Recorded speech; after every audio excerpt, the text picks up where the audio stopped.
Alors, quelle est votre échelle de 1 à 10 au niveau de vos acouphènes, en termes de puissance, d'intensité? J'avais envie de faire cette vidéo, donc bonjour à tous. Voilà, donc on va dire que de 1 à 4, on va dire que les acouphènes ne sont pas très forts, ils ne sont pas handicapants dans notre vie. Après 5, on va dire que c'est la moyenne. Et 6-7, on va dire que là, ça commence à être pénible, c'est-à-dire qu'on les entend, tout ça. Mais pareil, ils empiètent pas sur notre vie, on arrive quand même à vivre. Bon, en général, je pense que la plupart des gens, ils sont à 6-7, on va dire. Je pense, moi, je m'inclus dedans. Moi, en général, je vais mettre 6 ou 6,5 mes acouphènes, voilà.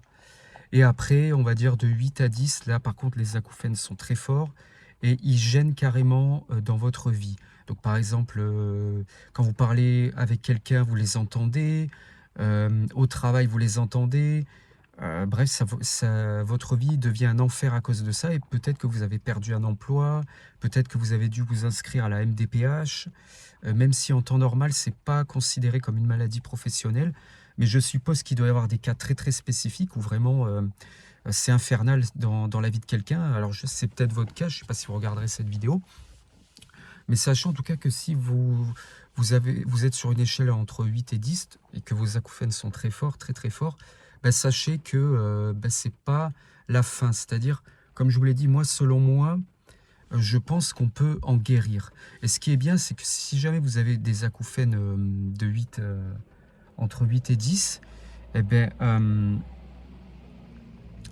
entre 8 et 10, sachez que vous avez une marge de progression qui est énorme. Et ça va, si vous appliquez des conseils que je vais dire, par exemple sur YouTube et tout, ben, déjà ça va diminuer. Vous allez voir, ça va diminuer et tout. Donc, c'est pas la fin du monde. Les ORL qui disent ouais, vous allez vivre avec, tout ça, c'est encore une fois, je le redis, c'est faux, c'est entièrement faux.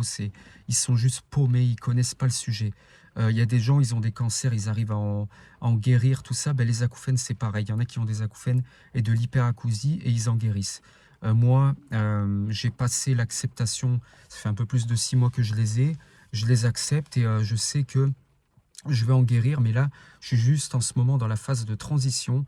C'est devenu un peu une phase de confort, c'est-à-dire que je sais que si je veux, je peux en guérir, mais malheureusement, les habitudes comme boire trop de café, etc., ou consommer trop d'écran, j'ai du mal à arrêter.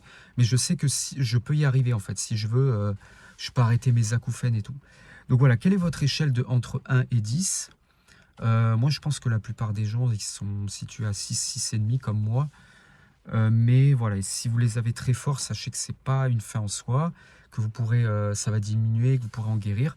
Je vous invite à vous abonner, à liker pour voir mes conseils. N'hésitez pas à regarder les anciennes vidéos, il y en aura d'autres.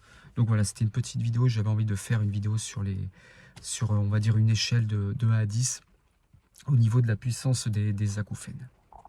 Donc merci à vous et moi je vous dis à bientôt.